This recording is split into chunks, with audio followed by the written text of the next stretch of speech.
Friends, ಎಲ್ರಿಗೂ ನಮಸ್ಕಾರ. ಎಲ್ಲರೂ ಹೇಗಿದ್ದೀರಾ? ಐ ಹೋಪ್ ನೀವೆಲ್ಲರೂ ಚೆನ್ನಾಗಿ ಖುಷಿಯಾಗಿ ಆರೋಗ್ಯವಾಗಿದ್ದೀರಾ ಅಂತ ಭಾವಿಸ್ತೀನಿ. ನಾನಿವತ್ತು ಚಿಕನ್ ಸಾರಿನ ಜೊತೆ ರಾಗಿ ಮುದ್ದೆನ ಮಾಡ್ಕೊಳ್ತಾ ಇದ್ದೀನಿ.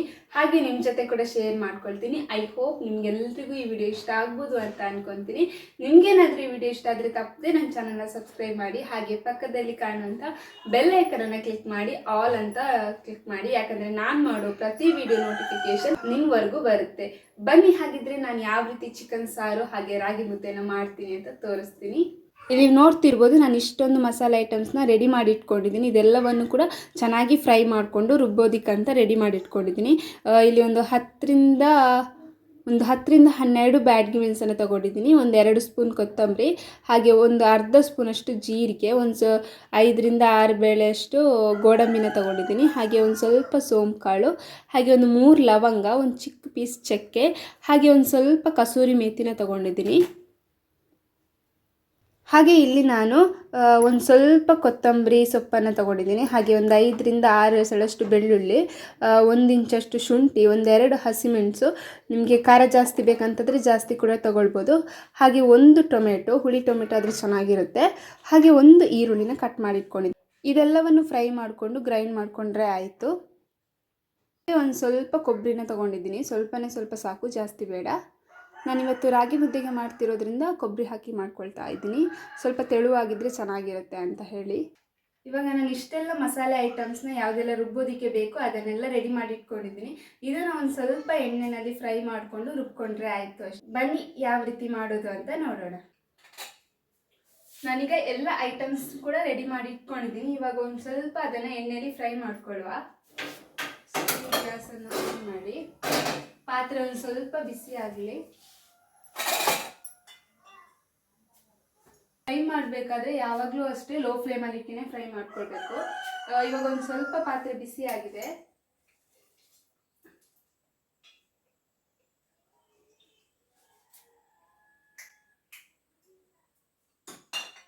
ಒಂದು ಸ್ವಲ್ಪ ಎಣ್ಣೆನ ಹಾಕ್ಕೊಂಡು ಒಂದು 10 ಬ್ಯಾಡ್ಗಿ ಮೆಣಸನ್ನು ಹಾಕೊಳ್ತಾ ಇದ್ದೀನಿ.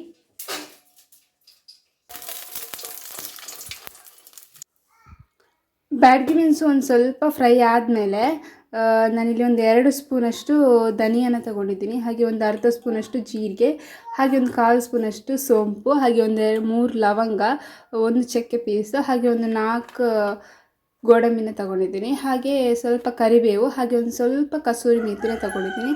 ಇದನ್ನು ಅಷ್ಟೇ ಒಂದು ಸ್ವಲ್ಪ ಚೆನ್ನಾಗಿ ಫ್ರೈ ಮಾಡ್ಕೋಬೇಕು. ಇವಾಗ ನೋಡ್ತಿರ್ಬೋದು, ಬ್ಯಾಡ್ಗಿ ಮೆಣಸು ಒಂದು ಸ್ವಲ್ಪ ಕೆಂಪಾಗಿದೆ. ಇವಾಗ ಈ ಮಸಾಲೆನ ಹಾಕ್ಕೊಳ್ತೀನಿ.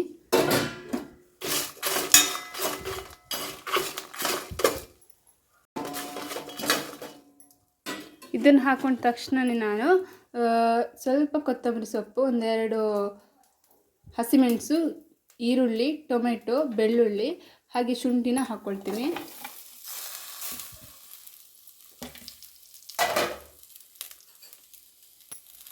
ಹಾಗೆ ಒಂದು ಸ್ವಲ್ಪ ತೆಂಗಿನಕಾಯಿ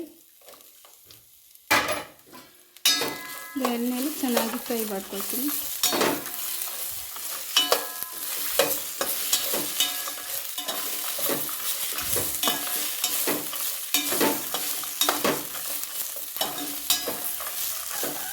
ಈ ಥರ ಫ್ರೈ ಮಾಡಿಕೊಂಡ್ರೆ ತುಂಬಾ ಟೇಸ್ಟಿಯಾಗಿ ಬರುತ್ತೆ.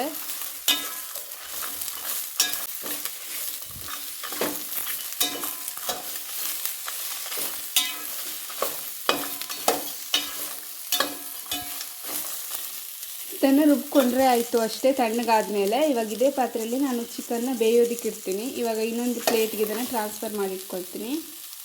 ಮಸಾಲೆ ಹುರ್ಕೊಂಡಿದ್ನಲ್ವ, ಮೆಣಸು, ಕೊತ್ತಂಬರಿ, ಜೀರಿಗೆ ಎಲ್ಲ, ಅದೇ ಪಾತ್ರೆಗೆ ಒಂದು ಸ್ವಲ್ಪ ಎಣ್ಣೆನ ಹಾಕ್ಕೊಂಡು ಚಿಕನ್ನ ಬೇಯೋದಕ್ಕೆ ಇಡ್ತೀನಿ.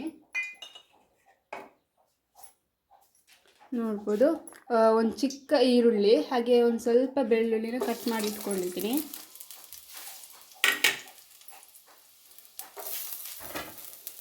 ಚೆನ್ನಾಗಿ ಬಾಡಿಸ್ಕೋಬೇಕು. ತುಂಬ ಕೆಂಪಾಗಬೇಕಂತ ಏನಿಲ್ಲ, ಸ್ವಲ್ಪ ಸಾಫ್ಟ್ ಆದರೆ ಸಾಕು ಈರುಳ್ಳಿ.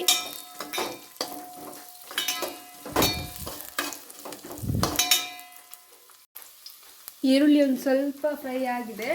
ಇವಾಗ ನಾನೊಂದು ಅರ್ಧ ಕೆಜಿಯಷ್ಟು ಚಿಕನ್ನ ಹಾಕ್ಕೊಳ್ತಾ ಇದ್ದೀನಿ.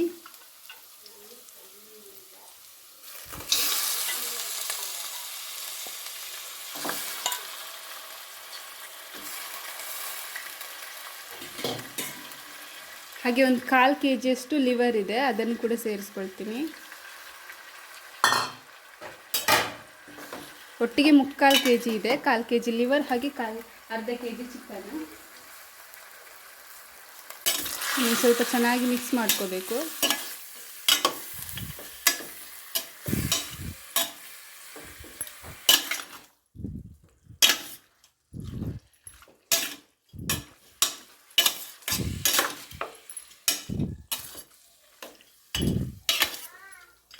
ನಾನು ಉಪ್ಪನ್ನು ಸ್ವಲ್ಪ ಸಾಫ್ಟ್ ಆದಮೇಲೆ ಹಾಕ್ಕೊಳ್ತೀನಿ.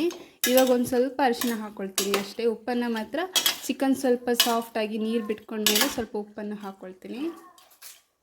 ಚೆನ್ನಾಗಿ ಮಿಕ್ಸ್ ಆಗುತ್ತೆ.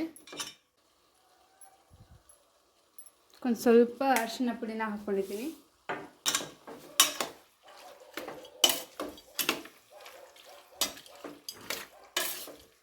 ನೀರು ಹಾಕ್ಬೇಕಂತ ಏನಿಲ್ಲ, ಒಂದು ಸ್ವಲ್ಪ ಇದರಲ್ಲೇ ಚಿಕನಲ್ಲೇ ನೀರು ಬಿಟ್ಕೊಳ್ಳುತ್ತೆ, ಅಷ್ಟರವರೆಗೆ ಹಾಗೆಯೇ ಬೇಯಿಸ್ಕೊಳ್ಬೇಕು.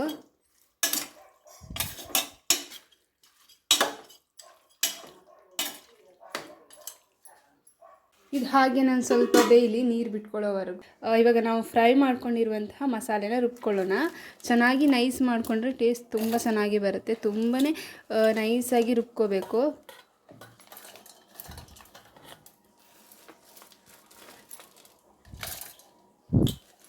ನಾನಿಲ್ಲಿ ರಾಗಿ ಮುದ್ದೆಗೆ ಮಾಡ್ತಿರೋದ್ರಿಂದ ಸ್ವಲ್ಪ ತೆಳುವಾಗಿಯೇ ಮಾಡ್ಕೊಳ್ತಾ ಇದ್ದೀನಿ.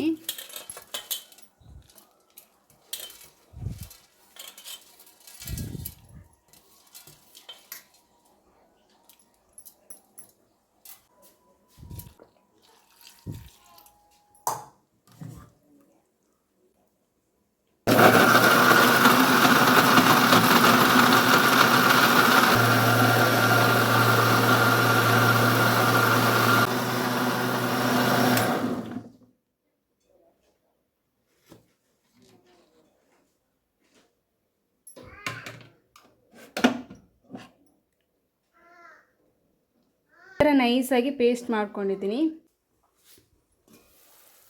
ಚಿಕನಲ್ಲಿ ನೋಡ್ತಿರ್ಬೋದು ಎಷ್ಟು ಚೆನ್ನಾಗಿ ನೀರು ಬಿಟ್ಕೊಂಡಿದೆ ಅಂತ. ನಾನು ಸ್ವಲ್ಪ ಕೂಡ ನೀರನ್ನು ಸೇರಿಸ್ಕೊಂಡಿಲ್ಲ. ಇದೊಂದು ಸ್ವಲ್ಪ ಬೆಂದರೆ ಸಾಕು. ಆಲ್ರೆಡಿ ಚೆನ್ನಾಗಿ ಬೆಂದಿದೆ. ಇವಾಗ ಇದಕ್ಕೆ ನಾನು ಸ್ವಲ್ಪ ಉಪ್ಪನ್ನು ಹಾಕ್ಕೊಳ್ತಾ ಇದ್ದೀನಿ. ಮತ್ತೆ ಬೇಕಾದರೆ ಉಪ್ಪು ಬೇಕಂತಾದರೆ ಹಾಕ್ಕೊಳ್ಬೋದು.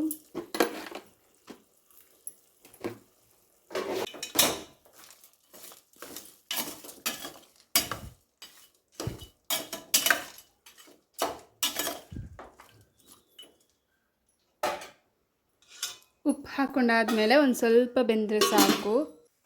ಚಿಕನ್ ಇವಾಗ ಚೆನ್ನಾಗಿ ಬೆಂದಿದೆ. ಇವಾಗ ನಾನು ರುಬ್ಬಿ ಇಟ್ಕೊಂಡಿರುವಂತಹ ಮಸಾಲೆನ ಹಾಕ್ಕೊಳ್ತಾ ಇದ್ದೀನಿ.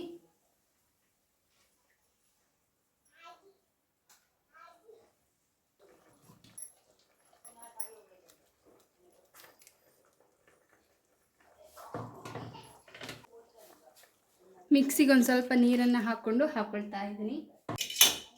ನಾನು ಇವಾಗ ಚೆನ್ನಾಗಿ ಮಿಕ್ಸ್ ಮಾಡಿಕೊಂಡು ನೀರು ಎಷ್ಟು ಬೇಕು ಅಂತ ಹೇಳಿ ಹಾಕ್ಕೊಂಡ್ರೆ ಆಯಿತು. ನಾನು ಸ್ವಲ್ಪ ತೆಳುವಾಗಿಯೇ ಮಾಡ್ಕೊಳ್ತಾ ಇದ್ದೀನಿ, ಯಾಕಂದರೆ ರಾಗಿ ಮುದ್ದೆಗೆ ಮಾಡ್ಕೊಳ್ತಾ ಇರೋದ್ರಿಂದ ಸ್ವಲ್ಪ ತೆಳುವಾಗಿದ್ದರೆ ಚೆನ್ನಾಗಿರುತ್ತೆ ಅಂತ ಹೇಳಿಬಿಟ್ಟು ಒಂದು ಸ್ವಲ್ಪ ತೆಳು ಮಾಡ್ಕೊಳ್ತಾ ಇದ್ದೀನಿ. ಇವಾಗ ನೀವು ಇದಕ್ಕೆ ಉಪ್ಪು ಎಷ್ಟು ಬೇಕಂತ ನೋಡಿಬಿಟ್ಟು ಹಾಕ್ಕೊಳ್ಬೋದು. ಈ ಥರ ಚಿಕನ್ ಸಾರನ್ನ ಮಾಡಿದ್ದೀನಿ. ಇದನ್ನು ಸ್ವಲ್ಪ ಚೆನ್ನಾಗಿ ಕುದ್ರೆ ಆಯಿತು ಅಷ್ಟೇ. ತುಂಬಾ ಚೆನ್ನಾಗಿ ಘಮ ಬರ್ತಿದೆ ಅಂತಲೇ ಹೇಳ್ಬೋದು. ಇದಕ್ಕೆ ನಾನೊಂದು ಸ್ವಲ್ಪ ಕೊತ್ತಂಬರಿ ಸೊಪ್ಪನ್ನು ಹಾಕ್ಕೊಳ್ತಾ ಇದ್ದೀನಿ. ನಾನು ಸ್ವಲ್ಪ ಮುಚ್ಚಿಟ್ಟು ಒಂದು ಸ್ವಲ್ಪ ಚೆನ್ನಾಗಿ ಕುದಿಸ್ಕೊಳ್ಬೇಕು. ಕುದ್ದಷ್ಟು ಚಿಕನ್ ಸಾರು ತುಂಬಾ ರುಚಿಯಾಗಿ ಬರುತ್ತೆ ಅಂತಲೇ ಹೇಳ್ಬೋದು. ಅಷ್ಟರಲ್ಲಿ ನಾವು ರಾಗಿ ಮುದ್ದೆನ ಮಾಡ್ಕೊಳ್ಳುವ. ನಾನು ರಾಗಿ ಮುದ್ದೆ ಮಾಡೋದಕ್ಕೆ ಇಟ್ಕೊಳ್ತಾ ಇದ್ದೀನಿ. ಇದರಲ್ಲಿ ನಾನು 4 ಕಪ್ಪಷ್ಟು ನೀರನ್ನು ಹಾಕ್ಕೊಳ್ತಾ ಇದ್ದೀನಿ. ಯಾಕಂದರೆ ನಾನು ಈ ಕಪ್ಪಲ್ಲಿ 2 ಕಪ್ ರಾಗಿ ಹಿಟ್ಟನ್ನು ತಗೊಳ್ತೀನಿ.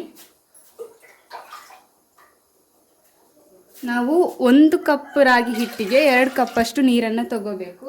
ಈಗ 4 ಕಪ್ಪಷ್ಟು ನೀರನ್ನು ತಗೊಳ್ತೀನಿ.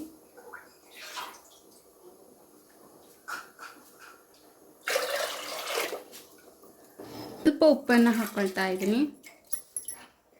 ಈಗ ನಾನೊಂದು ಸ್ವಲ್ಪ ರಾಗಿ ಹುಡಿನ ಹಾಕ್ಕೊಳ್ತಾ ಇದ್ದೀನಿ. ಇದೊಂದು ಸ್ವಲ್ಪ ಕುದಿ ಬಂದಾದಮೇಲೆ ರಾಗಿ ಹಿಟ್ಟನ್ನು ಹಾಕ್ಕೊಂಡ್ರೆ ಆಯಿತು. ಇಲ್ಲಿ ಚಿಕನ್ ಸಾರು ಕೂಡ ತುಂಬಾ ಚೆನ್ನಾಗಿ ರೆಡಿ ಆಯಿತು. ನೋಡ್ತಿರ್ಬೋದು ಯಾವ ರೀತಿ ಆಗಿದೆ ಅಂತ. ತುಂಬಾ ರುಚಿಯಾಗಿ ಬಂದಿದೆ, ಕಲರಲ್ಲೇ ಗೊತ್ತಾಗುತ್ತೆ.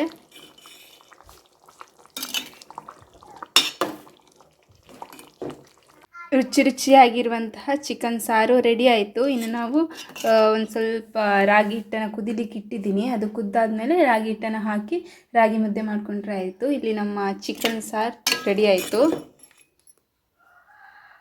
ರಾಗಿ ಮುದ್ದೆ ಜೊತೆ ಅಂತೂ ಈ ಚಿಕನ್ ಸಾರು ಈ ರೀತಿ ಮಾಡಿದ್ರೆ ತುಂಬಾ ರುಚಿಯಾಗಿರುತ್ತೆ.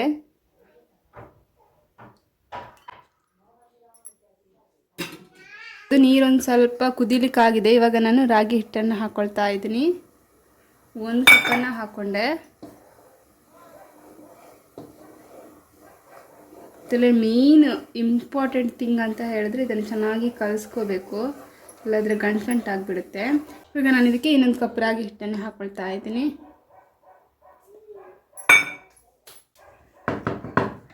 ಚೆನ್ನಾಗಿ ತಿರುಗಿಸ್ಕೊಂಡ್ರೆ ಆಯಿತು. ಗಂಟು ಕಟ್ಟದೇ ಇರೋ ಥರ ತಿರುಗಿಸ್ಕೊಳ್ಬೇಕು.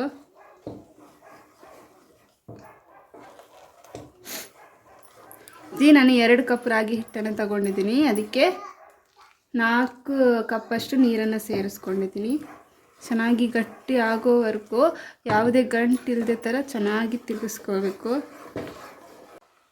ಇದೊಂದು 2 ನಿಮಿಷ ಹೀಗೇ ಇರಲಿ, ಸ್ವಲ್ಪ ಬೇಯಲಿ ಅದರಷ್ಟಕ್ಕೆ.